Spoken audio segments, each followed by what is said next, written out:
Dan kita meneruskan khotbah berseri ini yaitu Credo Rasuli. Dan judul khotbah saya hari ini adalah Yesus Kristus anaknya yang tunggal, Tuhan kita. Ini adalah butir ketiga dari Credo Rasuli. Nah, mungkin saudara bertanya, apa itu Credo Rasuli? Saya ingin mengingatkan kepada kita semua, pengakuan iman rasuli, credo, creed bahasa Inggrisnya, itu adalah aku percaya, digunakan sebagai pernyataan iman, confession of faith. Jadi kalau saudara, zaman dulu ini disebut kalimat syahadat Kristen ya. Ini bukan untuk satu denominasi, tetapi seluruh denominasi yang mengaku dirinya Kristen itu percaya akan pengakuan iman ini. Nah, apakah Credo Rasuli adalah firman Allah? Bukan, saudara. Credo Rasuli cerminan firman Allah. Tidak memiliki otoritas dalam dirinya sendiri, tetapi mencerminkan terang firman Allah yang hidup. Dan mengapa kok kita membahas dan membicarakannya? Ada dua hal ya, saudara ya. Ini adalah minggu yang ketiga dan masuk ke dalam minggu yang keempat. Kita masuk dalam, yaitu satu, untuk memperbaiki kesalahan pengertian, meluruskan penyimpangan. Kemudian yang kedua, untuk membangun dan membentuk spiritualitas orang Kristen. Ada tiga hal yang akan kita selalu bahas, yaitu keseimbangan pandangan. Supaya saudara itu punya keseimbangan pandangan, tidak terlalu melenceng ke kiri dan ke kanan, kejelasan pengertian, dan memberikan nasihat. Nah, kita akan membaca bersama-sama pengakuan iman rasuli kita. Dan kita akan membacanya hari ini ya. 1, 2, 3. Aku percaya kepada Allah Bapa yang Maha Kuasa, Khalik langit dan bumi, dan kepada Yesus Kristus anaknya yang tunggal, Tuhan kita, yang dikandung daripada Roh Kudus, lahir dari anak darah Maria, yang menderita di bawah pemerintahan Pontius Pilatus, disalibkan, mati dan dikuburkan, turun ke dalam kerajaan maut. Pada hari yang ketiga bangkit pula dari antara orang mati, naik ke surga, duduk di sebelah kanan Allah Bapa yang Maha Kuasa, dan akan datang dari sana untuk menghakimi orang yang hidup dan yang mati. Aku percaya kepada Roh Kudus, gereja yang kudus dan am, persekutuan orang kudus, pengampunan dosa, kebangkitan tubuh, dan hidup yang kekal. Amin. Nah, kita akan membaca ayat kita hari ini, hanya satu ayat saudara ya, yang akan kita bahas, yaitu Yohanes 1 ayat 14. Kita baca bersama-sama, 1, 2, 3. Firman itu telah menjadi manusia dan diam di antara kita, dan kita telah melihat kemuliaannya, yaitu kemuliaan yang diberikan kepadanya sebagai anak tunggal Bapa, penuh kasih karunia dan kebenaran. Dan poin saya ada 3 dalam khotbah ini. Apa makna logos yang lebih dalam? Karena firman itu adalah logos. Apa arti logos menjadi manusia?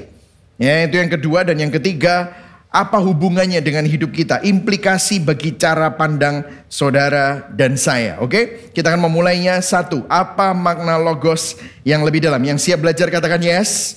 Amin. Alright. Katakan pada kanan kiri, bro, kalau dengar khotbah ini sabar ya. Katakan sama-sama, ayo sabar ya. Jadi saya minta supaya saudara sabar hari ini.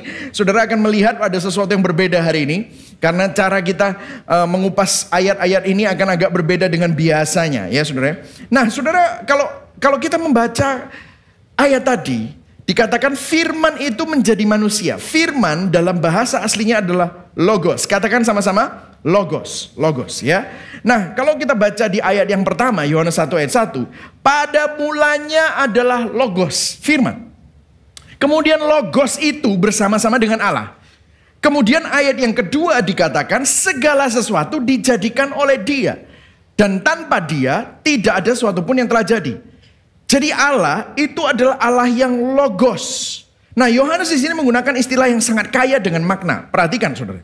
Rasul Yohanes menggunakan beberapa kali di seluruh perikop ini kata-kata logos. Sekali lagi katakan sama-sama, logos ya. Nah, yang menarik saat Yohanes menggunakan kata logos di masa itu, konteks zaman itu, waktu kita bicara logos, para pakar filosofi, para filsuf bicara tentang logos, mereka sedang bicara lebih dari sekedar ngomong firman saja. Karena logos memiliki arti yang unik dan spesifik. Apa arti logos menurut konteks zaman itu? Ya, tentu saja firman sama dengan logos. Pada mulanya adalah logos, dan segala sesuatu diciptakan melalui logos, yes. Tetapi kalau saudara, logos itu, kalau saudara ingat, ada kata-kata yang mirip dengan kata-kata kita sekarang. Logika. Logika, logic. Itu akar katanya adalah logos. Karena arti lain dari logos itu adalah bahasa Inggrisnya reason for being. Purpose of being. Purpose of existence dalam bahasa Indonesia adalah alasan kenapa sesuatu itu ada. Tujuan suatu entitas itu diciptakan. Jadi ternyata kalau kita perhatikan Allah kita adalah Allah yang logos, logik.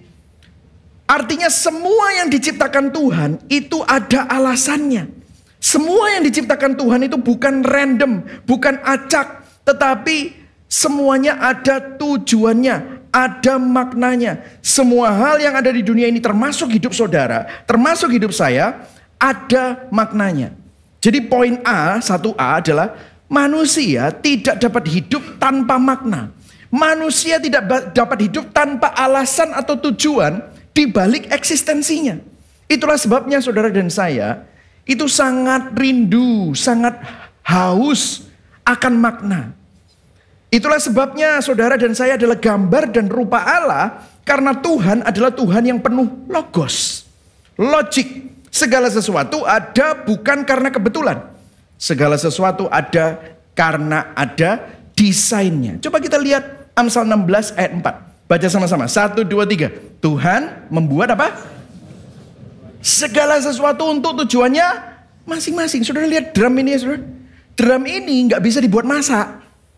Kenapa? Karena drum ini tidak cocok buat masak. Saudara tadi duduk di sini, saudara nggak duduk di lantai, saudara duduk di kursi. Kursi itu ada tujuannya untuk saudara duduk. Jadi di dalam kehidupan kita tidak ada tidak, semuanya ada tujuannya. Nah, saya kasih sedikit ilustrasi ya saudara. Ini di sini ada kalkulator.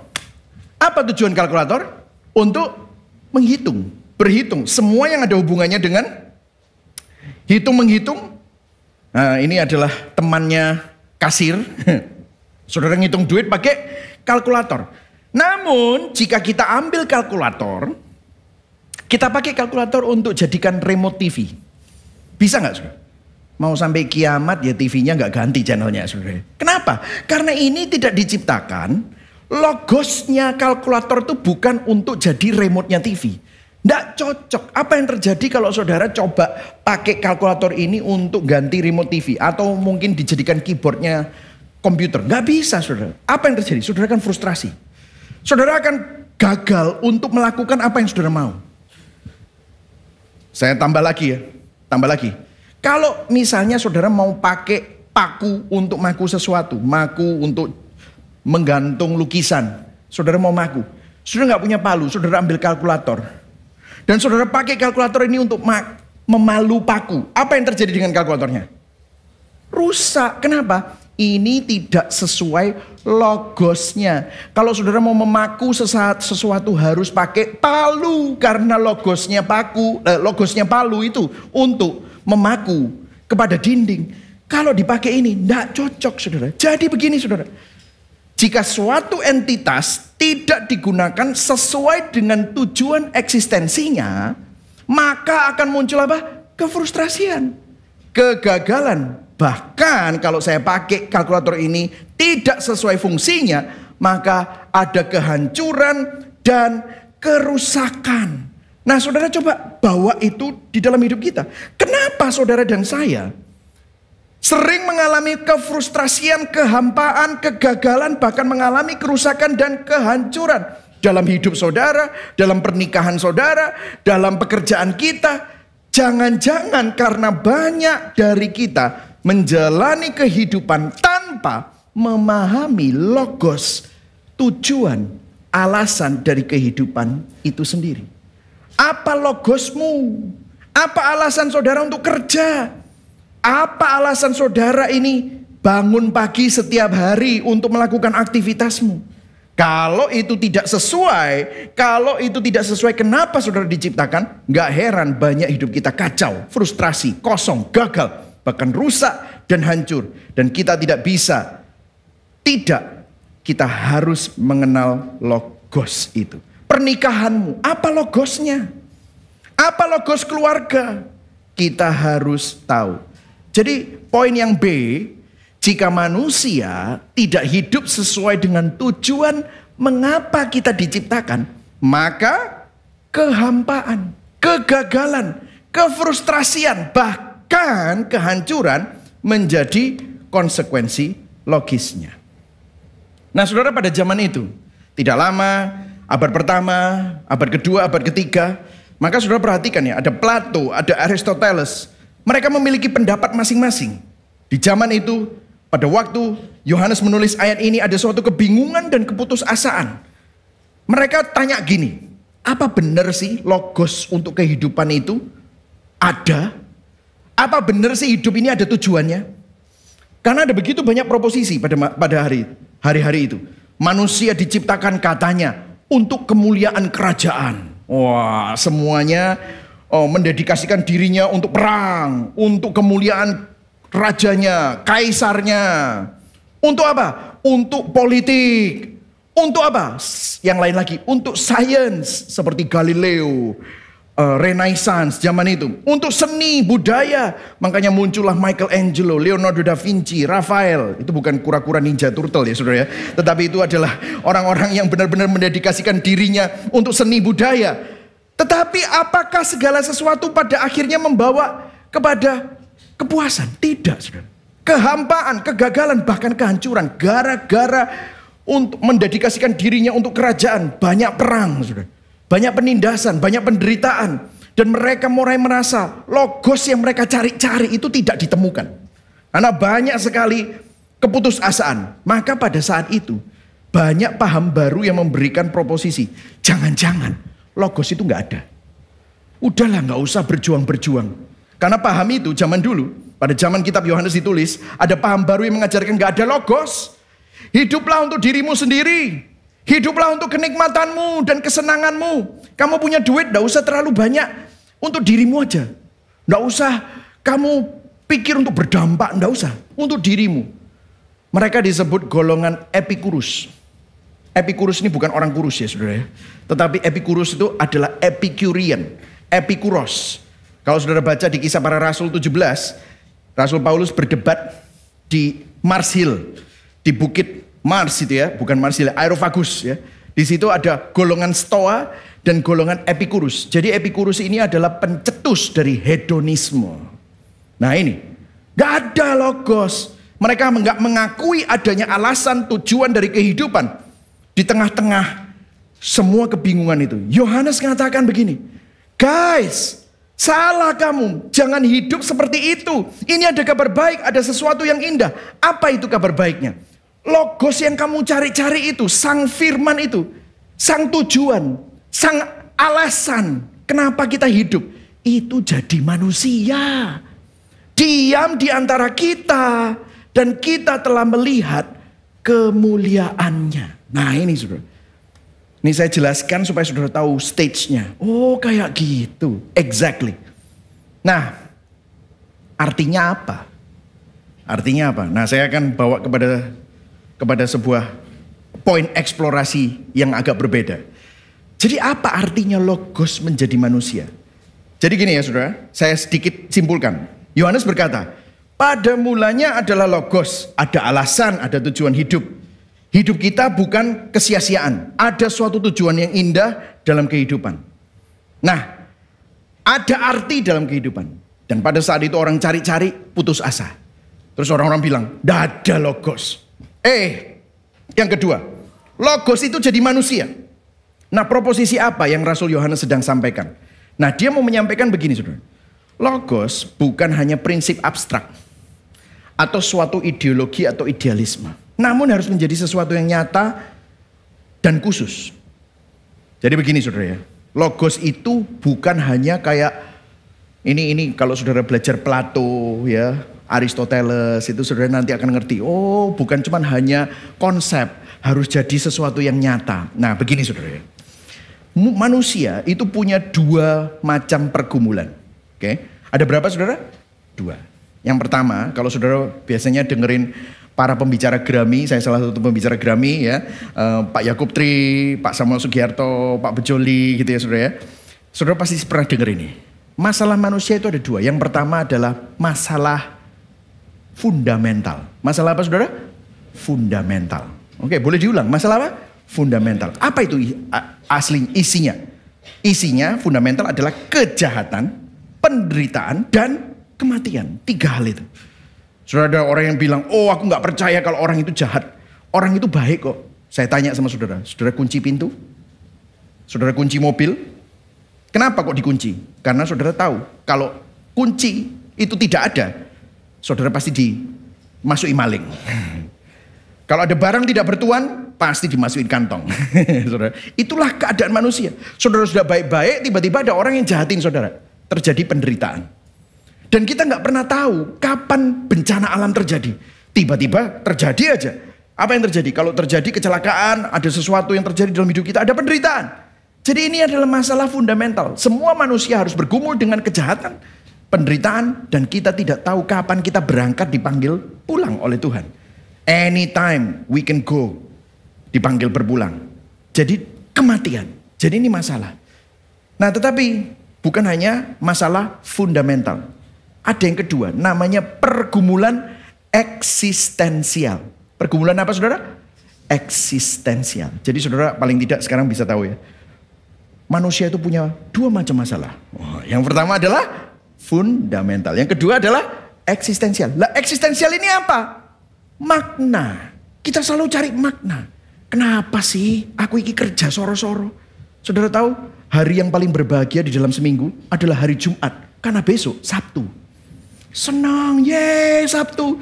Dan hari yang paling menyedihkan adalah Minggu malam, saudara. Nanti malam ini. Kenapa? Besok Senin. Aduh kerja mana? Saudara kenapa saudara kerja? Kenapa saudara kumpulin uang? Saudara kumpulin uang. Saudara berusaha saving untuk apa? Beli barang. Untuk nikah. Belum punya jodoh. Untuk nikah dulu. Kenapa? Saudara punya angan-angan. Saudara kepingin sesuatu. Kenapa? Ada makna. Makanya saudara ya. Orang-orang yang punya pergumulan eksistensial. Semua manusia. Kenapa kok suka Instagram? Kenapa? Soalnya ada story itu. Nah, karena kalau ada story itu saudara menceritakan suatu cerita tentang kehidupanmu. Ada story. Saudara ngepost sesuatu terus ada yang banyak yang like itu kayaknya aduh teman-temanku itu seneng lu sama hidupku. Makna. Cari makna, dikasihi, diterima, dipedulikan. Dibilang kalau keren. Oh, cantiknya, kamu juga cantik kok sayang gitu, asik gitu ya saudara. Ya selalu dibilang begitu, kenapa? Kita cari makna. Nah saudara, di dalam pencarian makna itu, untuk supaya manusia itu menemukan eksistensialnya, maka mereka ingin terlibat dalam cerita dan narasi yang lebih besar dari diri mereka sendiri. Mereka ingin menjadi bagian dari sebuah story yang besar. Nah, mungkin sudah bingung, apa sih? Maksudnya Pastor Mike ini apa ya? Ada seorang filsuf dari Skotlandia, namanya Profesor Alasdair MacIntyre. Dia menulis sebuah buku namanya After Virtue. Dia lulusan Oxford. Dia bilang begini, orang zaman dulu, kalau ngajarin nilai kebaikan kepada generasi berikutnya, tidak disuruh, kamu jujur ya? Oke, jujur maksudnya apa? Disuruh jujur, ngomong terus terang, baik. Jangan bohong. Ya mereka nggak ngerti tentang itu. Jadi mereka untuk ngajarin nilai kebaikan kepada generasi berikutnya, mereka nggak memberikan seperangkat peraturan. Tapi mereka cerita tentang apa? Kisah kepahlawanan. Mereka cerita kisah-kisah perbuatan-perbuatan besar yang mengajarkan kejujuran, persahabatan, kesetiaan, pengorbanan, komitmen, kesetiaan, etika. Itu yang diajarkan. Mereka mengajarkan nilai-nilai mulia melalui kisah-kisah hebat. Karena cerita membuat suatu prinsip, nilai, idealisme menjadi nyata. Dan ini benar-benar kita cari sampai sekarang. Manusia tidak menemukan makna hidupnya melalui suatu yang abstrak atau prinsip moral saja. Namun dengan mengkaitkan dirinya secara konkret di dalam suatu cerita nyata yang lebih besar. Nah saya kasih contoh ya saudara. Nanti saya akan kasih contoh beberapa. Tetapi saya ingin mengquote seorang profesor lagi. Dari profesor ini dari Columbia University. Dia menulis buku Meditation of Hope. Dia bilang begini. Kita sering menggunakan cerita-cerita dan simbol budaya untuk mengobati kecurigaan melankolis kita akan hidup yang tidak bermakna di dunia ini. Ternyata di dalam setiap manusia itu ada kecurigaan. hidup ini maknanya apa ya? Hidupku ini untuk apa ya? Golek duit ini untuk apa ya? Apakah cuma hanya ini aja hidup? Nah, kita sering kayak begitu. Terus dia bilang begini, di dalam sejarah Amerika ada banyak cerita yang mengagumkan. Kisah-kisah heroik dan mulia. Dan itu sangat menginspirasi dan menggugah hati kita untuk dapat beraspirasi. Dia bilang begini, orang itu kalau dengar cerita, orang kalau lihat film, orang kalau baca buku, dia dengar cerita-cerita heroik. Hatinya tuh pengen ngomong gini, aku ingin seperti itu. Hidupku itu aku ingin bermakna dan aku ingin menjadi bagian dari cerita yang seperti itu. Makanya saudara-saudara kita itu suka sekali apa? Novel, drama Korea, film-film. Orang itu suka itu semua. Kenapa? Karena cerita-cerita itu menginspirasi. Saya kasih beberapa contoh ya saudara. Kita suka cerita kepahlawanan. Kalau sudah lihat di sini, itu Tom Hanks itu. Itu filmnya apa? Saving Private Ryan. Wah, ini luar biasa sekali. Ada ceritanya satu batalion rela berkorban untuk nyelamatin seseorang yang namanya apa? Private Ryan. Private Ryan itu hanya anak laki-laki satu-satunya yang masih hidup. Saudara-saudaranya udah mati semua. Dan dia lagi terperangkap di front line, di garis depan. Dan satu batalion itu mau menyelamatkan supaya dia bisa pulang ke keluarganya. Kalau enggak nanti anaknya habis semua. Dan satu batalion itu mengorbankan dirinya. Ini suatu cerita kepahlawanan. Kalau sudah lihat yang di sebelah sini, Avengers. Sekelompok superhero yang bersatu dengan kekuatan supernya untuk menyelamatkan bumi dan orang-orang yang tidak berdaya. Untuk tidak dihancurkan oleh musuh yang jahat dan yang ingin berkuasa. Saudara coba bayangin. Kalau saudara perhatikan ini kok mirip-mirip Alkitab ya. Lihat cerita-cerita seperti ini. Kita suka sekali cerita pembebasan. Martin Luther King Jr.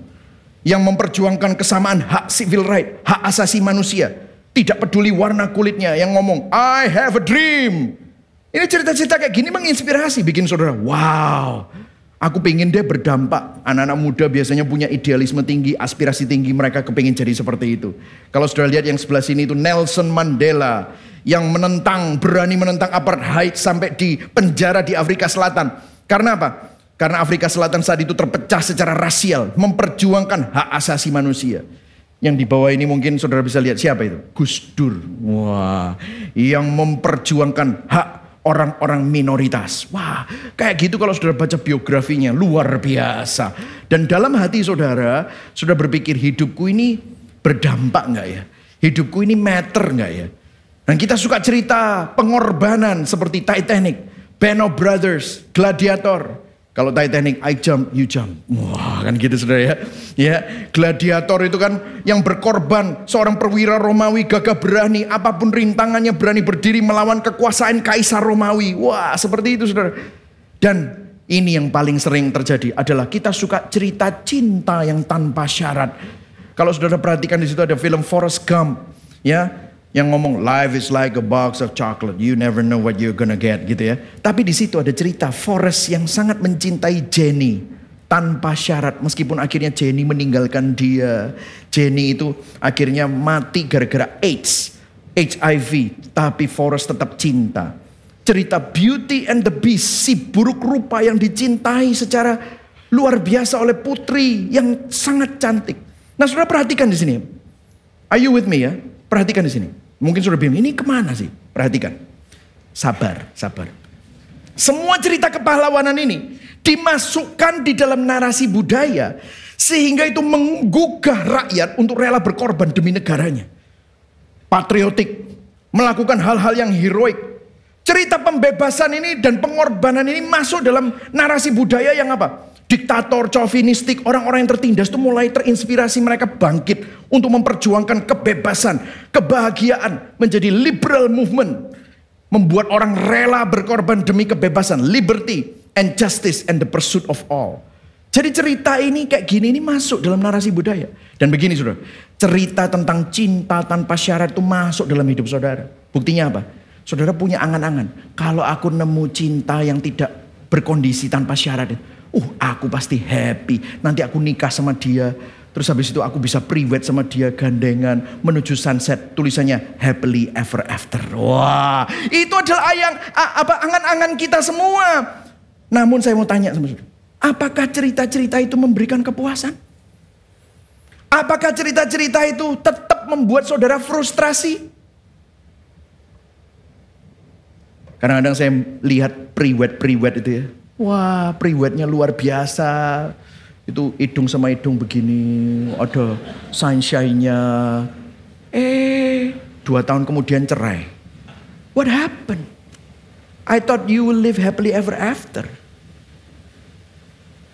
Kemudian Andrew Del Banco bilang gini, terus. Karena beberapa alasan, seperti di masa lalu. Semua cerita heroik mulai kehilangan kekuatan. Di masa ini, pasca modern, narasi yang beredar adalah antitesis dari cerita. Yaitu apa? Hiduplah untuk dirimu sendiri. Jalani kehidupan yang ingin kau jalani. Jangan biarkan siapapun memberitahu apa yang benar dan yang salah. Hidupilah kebenaranmu sendiri. Itu adalah narasi dari sekarang. Campur-campur. Ini persis kembali seperti 2000 tahun yang lalu. Waktu Yohanes nulis ini. Seperti golongan Epikuros. Ngapain berjuang, ngapain berkorban, ngapain berdampak, mau jadi pahlawan, gak bisa. Yang penting kamu happy, ngapain cari cinta. Kita hidup hedon aja, mau seks, gak usah nikah, one night stand. Kamu suka, aku suka, let's go. Itulah narasi hidup ini. Itulah keadaan kita saat-saat ini yang mirip dengan keadaan waktu Yohanes tulis ini. Namun saya tanya lagi, apakah hidup seperti itu membawa kepuasan? Membawa kebahagiaan? Tidak. Perhatikan saudara. Semua cerita narasi di dunia akhirnya gagal memberikan kepuasan. Bahkan justru membawa kefrustrasian. Membawa kehampaan di dalam kehidupan. Persis seperti kita pakai kalkulator untuk ganti channel TV. Gak nyambung. Logosnya luput. Kalau kita frustrasi, kalau kita hampa, jangan-jangan hidup kita yang kita hidupi ini tidak sesuai logosnya. You see what I'm talking about? Lantas apa jawabannya dari semua ini? Jawabannya Yohanes bilang, firman itu, logos yang kamu cari-cari itu, sekarang jadi manusia. Diam di antara kita dan kita telah melihat kemuliaannya. Saudara perhatikan, semua orang cari makna. Kita hidup dalam kecenderungan dosa dan selalu mengkaitkan diri kita dengan narasi-narasi yang fana di dalam dunia. Namun semua narasi itu akhirnya membawa kehampaan, kekosongan. Oh, kalau aku punya duit dan aku bisa beli rumah itu. Oh, kalau aku punya istri yang seperti itu. Oh, kalau aku punya suami yang seperti itu. Oh, kalau aku punya omset segini, I will be happy. Tapi pada akhirnya semuanya sia-sia. Namun kalau saudara sadar, logos yang kamu cari-cari itu sekarang sudah jadi pribadi, namanya Yesus Kristus. Kita bisa lihat dia, kita bisa dengar dia. Apa artinya saudara? Ini yang 2C. Di dalam semua narasi yang menyentuh hati kita. Saudara nonton film, saudara lihat sinetron, saudara nonton drama, semua mitos kuno, semua cerita dan semua struktur budaya, bahkan semua dongeng yang menggugah hati. Ada suatu dambaan di dalam hati kita yang kita cari-cari. Dan benang merahnya merujuk kepada suatu cerita di atas semua cerita. Yaitu ceritanya siapa? Ceritanya Yesus Kristus. Sang Logos, karena dialah penulis segala-galanya. Saudara perhatikan, cerita Yesus bukan hanya salah satu dari semua cerita yang ada. Namun semua cerita itu menunjuk kepada cerita Yesus. Perhatikan. Kalau ada cerita kepahlawanan, semua pahlawan yang ada di mitos dan di legenda itu menjadi kenyataan di mana? Di Yesus. Tuhan cari manusia, rela berkorban bagi manusia yang tidak layak untuk menerimanya. Bukankah itu cerita kepahlawanan yang terbesar? Kalau ada cerita pembebasan, cerita pengorbanan, cerita cinta yang begitu murni, indah dan tanpa syarat. Cinta yang rela berkorban, yang biasanya cerita itu hanya terdapat di cerita-cerita fiksi, legenda, fantasi. Cerita itu, logos itu 2000 tahun yang lalu menjelma menjadi manusia. Masuk ke dalam janin seorang perawan namanya Maria. Lahir di tempat yang paling hina, di kota terkecil namanya Bethlehem. Tempat tidurnya adalah tempat makanan ternak. Saudara lihat kelahiran Yesus, kehidupan Yesus, kematian Yesus, kebangkitan Yesus, kenaikan Yesus adalah cerita di atas segala cerita yang ada. Amin, saudara. Nah, saudara, ada sebuah percakapan antara dua orang yang hebat. Namanya C.S. Lewis dan J.R.R. Tolkien. Kalau sudah tahu J.R.R. Tolkien itu yang menulis buku The Lord of the Rings. C.S. Lewis yang menulis Narnia. Waktu itu C.S. Lewis masih ateis. Dan dia lagi diskusi tentang agama dengan J.R.R. Tolkien yang seorang Kristen. Nah, kalau saudara pengen tahu ceritanya, itu saudara bisa beli bukunya Surprised by Joy. Belum ada bahasa Indonesianya. Tapi saya baca bahasa Inggrisnya. Nah, di situ ada yang menarik. C.S. Lewis bilang gini, aku ini orang ateis. Aku tidak percaya bahwa ada tujuan, ada logos, tidak percaya. Dia percayanya sains. Tapi dia bilang gini, setiap kali aku dengar tentang cerita, cinta, kepahlawanan, hatiku itu selalu berkobar-kobar. Aku bingung, kenapa ya aku ngerasa kayak gini? Karena kalau kita adalah makhluk evolusi, ini semua mestinya tidak berarti. Hanyalah reaksi kimia yang ada di dalam kepalaku yang tidak asli. By the way, itu mitos, itu dongeng. Aku nggak percaya, tapi aku heran. Tiap kali aku lihat cerita cinta yang menggugah hati, aku bisa nangis. Ini kayak reaksi kimia yang nggak ada hubungannya. Jadi dia tidak percaya ada Tuhan. Tapi kemudian J.R.R. Tolkien ya, ngomong sama C.S. Lewis. Dia bilang begini, aku mau nanya sama kamu tahu nggak? Kalau kamu dengar dongeng, mitos, kisah-kisah legenda yang menggerakkan hatimu, itu kenapa? Masa itu hanya sekedar reaksi kimia di dalam pikiranmu saja? Ini saya ngomong begini ini, saya paraphrase ya saudara ya. Bahkan kalau Surabaya nih, mosok ngono tok gitu misalnya, itu apakah hanya sekedar fantasi? Terus dia bilang, iya aneh ya. Aku nih nggak percaya gitu-gitu, tapi setiap kali kalau aku dengerin seperti itu, hatiku itu tergugah. Terus Tolkien bilang, coba perhatikan, waktu kita dengar cerita seperti Sleeping Beauty, saudara tahu dongeng Sleeping Beauty yang oleh Disney, yang akhirnya penyihir yang jahat kalah dengan cinta yang sejati dari seorang pangeran tampan. Kalau kita lihat kisah seperti Peter Pan, di mana orang dewasa jadi kecil lagi, bahwa kita tidak diciptakan untuk jadi tua, tapi jadi tulus seperti anak kecil dan bisa terbang. Kalau kita baca Beauty and the Beast, bagaimana seorang yang buruk rupa dicintai oleh seseorang yang sangat cantik. Cinta yang mengorbankan diri demi cinta itu sendiri. Wow, kalau kamu baca cerita-cerita ini, perang antara baik dan jahat. Ada suatu cahaya yang bersinar waktu kita dengar cerita-cerita seperti itu. Ada suatu keindahan yang tinggi. Mantra yang jahat dari si penyihir kalah dengan ciuman pangeran tampan. Kamu lihat nggak? Ada sesuatu yang menggugah waktu aku cerita ini. Nah, C.S. Lewis ngomong gini, iya bener.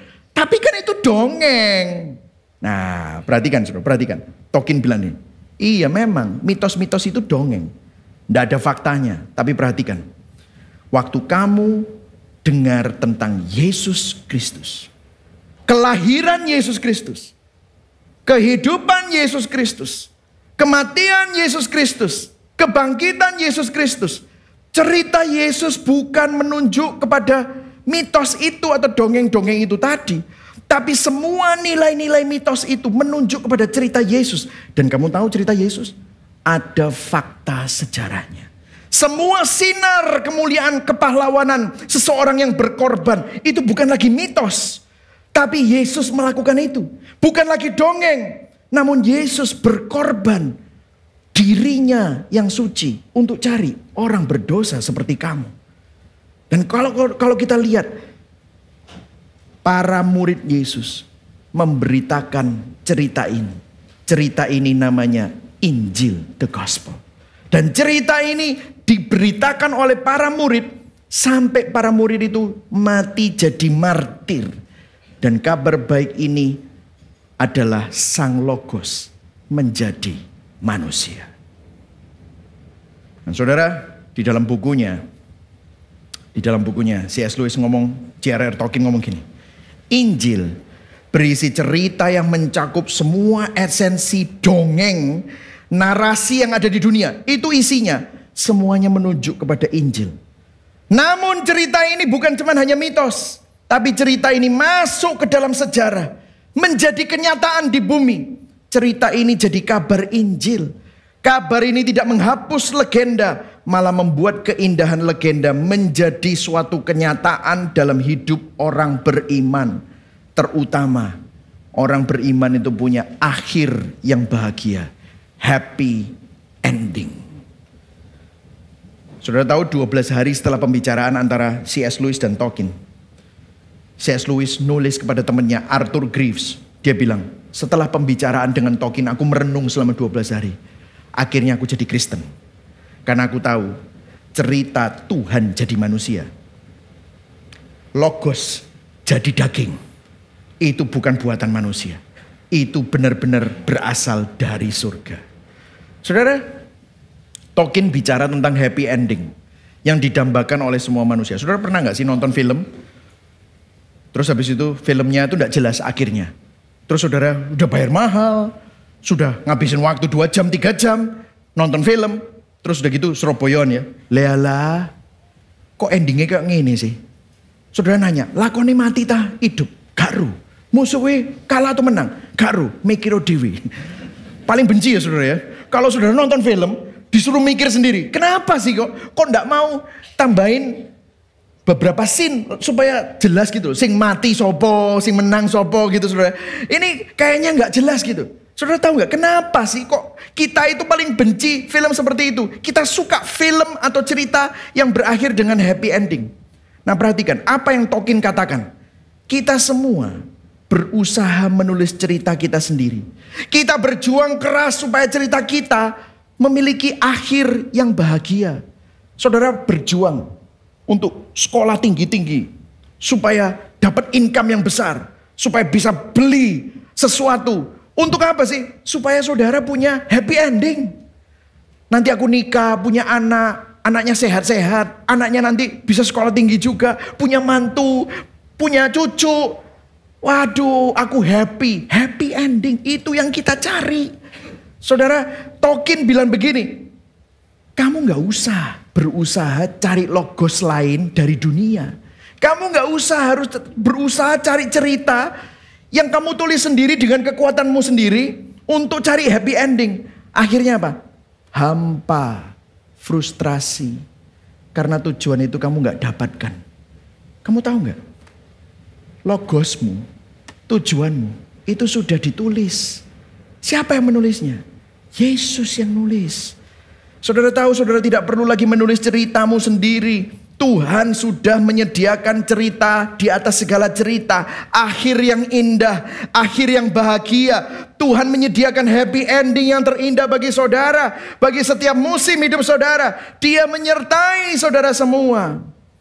And by the way, kenapa sih kok kita mendambakan happy ending? Saudara tahu mau kenapa? Saya mau niru filsuf yang bernama Blaise Pascal. Yang bilang kalau di dalam hati manusia itu ada lubang yang berbentuk Tuhan. Yang kita berusaha isi dengan berbagai macam yang bukan Tuhan. Saya mau ganti. Di dalam hati manusia kita memiliki lubang di dalam hati kita yang berbentuk cerita. Kita berusaha mengisinya dengan cerita-cerita fana yang dunia tawarkan. Dan akhirnya selalu seperti kalkulator yang kita usahakan untuk mengubah channel TV. Frustrasi, gagal, hampa, rusak, binasa. Saudara tahu apa yang bisa pas, cocok buat hati saudara? Cerita Injil. Firman yang menjadi manusia. Dalam bahasa Credo, Yesus Kristus, anaknya yang tunggal, Tuhan kita, yang bisa memenuhi dan memuaskan lubang di hati kita. Itu yang bisa. Nah, mungkin saudara bilang, firmannya agak beda hari ini. Hubungannya sama aku apa ya? Gitu. Kalau mau lebih mental lagi, hubungannya sama bisnisku apa ya? Gitu. Hubungannya sama tokoku apa gitu saudara mungkin ya. Atau mungkin sekarang aku lagi pusing, soalnya apa? Bisnisku sepi. Ini firmannya hubungannya sama aku apa? Nah, saya ngerti. Kita masuk dalam poin yang ketiga. Apa implikasi bagi cara pandang kita? Nah saudara gini ya saudara. Mungkin saudara lihat ya. Saudara kan senang cerita, mitos. Saudara suka cari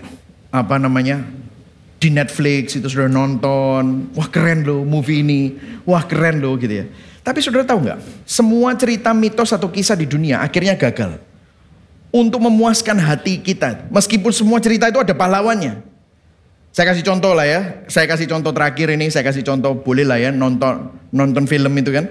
Salah satu film yang saya mau buat untuk jadi akhir ending ini ilustrasinya adalah Avengers The Endgame. Sudah tahu? Sudah pernah nonton Avengers The Endgame? Kalau ini sudah lama filmnya. Kalau saudara belum tahu dan saudara takut di spoiler, yaitu kebangetan. Wis kesuwen saudara ya. Jadi kalau itu saudara belum nonton, iku salamu dewe ya saudara ya.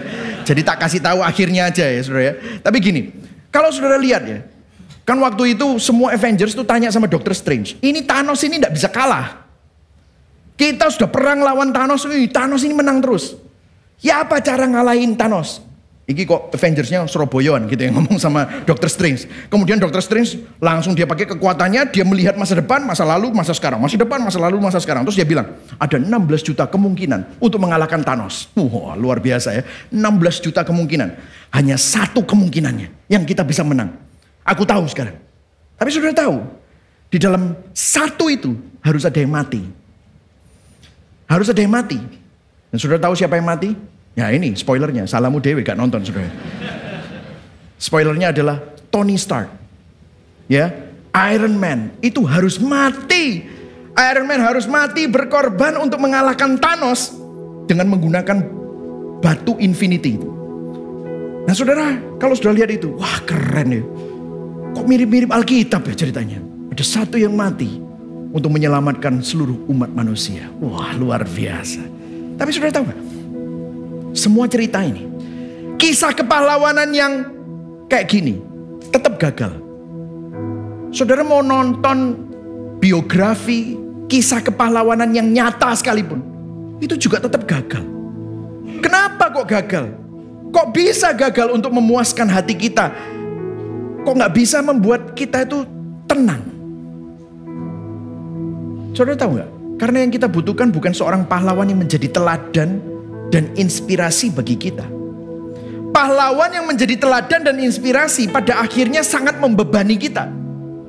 Kalau kita lihat Tony Stark dan Iron Man, siapa yang bisa jadi kayak Tony Stark dan Iron Man? Gak ada, itu fiksi. Siapa yang bisa sehebat itu punya suit kayak gitu? Gak bisa. Kalau saudara mau lihat tokoh asli, siapa yang bisa seperti Nelson Mandela itu? Gak ada, susah. And by the way, Nelson Mandela akhirnya mati juga. Martin Luther King Jr. Siapa yang bisa kayak gitu? Jadi kayak Bung Karno, jadi kayak Gus Dur, standarnya tinggi sekali. Kita nggak mampu. Kita pasti gagal. And by the way, kita selalu taruh kita jadi peran utama di dalam cerita kita. Kita berusaha jadi pahlawan. And guess what? Kamu manusia biasa. Kamu orang berdosa. Gak bisa, pasti gagal. Kalaupun Yesus Kristus dijadikan teladan, maka dia juga akan menghancurkan kita. Kenapa? Siapa yang bisa jadi seperti Yesus? Ditampar pipi kiri, kasih pipi kanan. Saudara pasti protes, ikulah Yesus. Aku gak iso kayak ngono. Disalib, ampuni mereka karena mereka tidak tahu lah apa yang mereka lakukan. Itu Yesus, aku gak bisa kayak gitu. Kalau Yesus cuma teladan, maka gak ada yang bisa seperti dia. Dan dosa terbesar yang harus kita pertobatkan adalah kita selalu berusaha menjadi pahlawan dari cerita kita. Dipikir peran utamanya itu kita. Kita selalu memasukkan diri kita menjadi pahlawannya. Guess what? We cannot. Kita nggak bisa. Namun apa yang berbeda dengan Injil? Apa yang berbeda dengan Yesus Sang Logos yang menjadi manusia? Perhatikan di sini. Yesus Kristus bukan hanya sekedar pahlawan yang menjadi teladan dan inspirasi kita. Namun dialah pahlawan sejati yang menyelamatkan saudara dan saya secara nyata dari belenggu dosa dan maut. Jadi pahlawan kita bukan kita, pahlawan kita adalah Yesus. Dia bukan hanya contoh, tapi dia benar-benar jadi pahlawan saudara. Makanya waktu kita lihat sebagai anak tunggal Bapa, penuh kasih karunia, penuh kebenaran. Sekarang kasih karunia ada bentuknya. Kasih karunia bukan hanya mitos yang kita dengar, bukan hanya dongeng yang kita dengar, tetapi karena begitu besar kasih Allah akan dunia ini, sehingga dia mengaruniakan anaknya yang tunggal, supaya barang siapa yang percaya kepadanya tidak binasa, melainkan beroleh hidup yang kekal. Sekarang belas kasihan Allah, kasih karunia Allah, kebenaran Allah bertemu di salib. Sekarang itu semua bukan hanya konsep, itu jadi pribadi. Kalau kita suka cerita pahlawan, pembebas, pengorbanan, kasih yang tanpa syarat, perhatikan, karya salib Kristus adalah kisah nyata, cerita kepahlawanan yang terbesar yang pernah kita dengar. Apa yang dia lakukan? Yesus, anak tunggal Bapa, Logos yang menjadi manusia, dengan kasih tanpa syarat, rela berkorban. Yang mulia jadi hina, yang gak bersalah harus dihukum, yang kudus jadi dosa, yang kekal menjalani maut. Untuk apa? Menebus saudara, membebaskan kita, memberikan kita yang hina kemuliaan, kita yang bersalah kebenaran, kita yang berdosa kekudusan, kita yang mestinya mati, kehidupan yang kekal. Dia adalah perwujudan kisah cinta terbesar di dalam seluruh jagat raya. Dia yang cantik mengasihi kita yang buruk rupa. Cerita Yesus adalah the ultimate beauty and the beast. Dia yang menukarkan hidupnya demi menyelamatkan kita yang jahat, yang keras kepala, yang tidak berdaya. Dengan gagah berani dia menghadang maut demi membebaskan saudara dari upah dosa yang adalah maut. Supaya kita yang buruk rupa, yang gak lovely, yang benar-benar tidak masuk hitungan, kita tidak cantik, tapi dikasihi, diangkat, didandani, sehingga kita dibuat cantik bagi Tuhan. Itu yang Yesus lakukan. Dialah happy ending yang kita dambakan. Dialah cerita yang kita berusaha tulis dengan kekuatan kita sendiri, pakai harta, pakai pencapaian yang akan berakhir dengan kehampaan. Melalui kematian Yesus di salib dan kebangkitannya, Kristus selalu hadir menjadi pahlawan kita, menjadi happy ending kita di dalam setiap momen kehidupan kita. Saudara, kalau saudara lihat semua pahlawan-pahlawan yang ada itu mati. Nelson Mandela mati, Martin Luther King Jr. mati, namun Yesus Kristus bangkit, mengalahkan maut. Kalaupun hari ini saudara bergumul, dan saudara bergumul sampai akhir hidupmu, dan seakan-akan menurut dunia hidupmu tidak happy ending. Menurut dunia, mana hidupnya Michael Christian kok nggak happy ending? Namun di dalam Yesus, kalau kita dipanggil di dalam Kristus, maka bahkan kematian kita pun happy ending. Kenapa? Karena Kristus mengalahkan maut. Waktu saudara berpulang, saudara akan disambut oleh Raja di atas segala raja, cerita di atas segala cerita. Dia akan bilang, I am your happy ending, and I've been waiting for you to come home. Itulah cerita kita. Kemanapun kita berada, apapun musim hidupmu, di dalam setiap momen hidup kita, Yesus bukan cuma teladan, tapi dia pahlawan saudara. Dan dia menjadi happy ending saudara. Pertanyaan reflektifnya hari ini, apa yang menjadi logos kita? Apa yang menjadi tujuan hidupmu? Maukah kita menghidupi ceritanya? Apakah kita percaya kepada Yesus Kristus? Apakah kita mempercayakan hidup kita kepada Yesus Kristus, anaknya yang tunggal, Tuhan kita.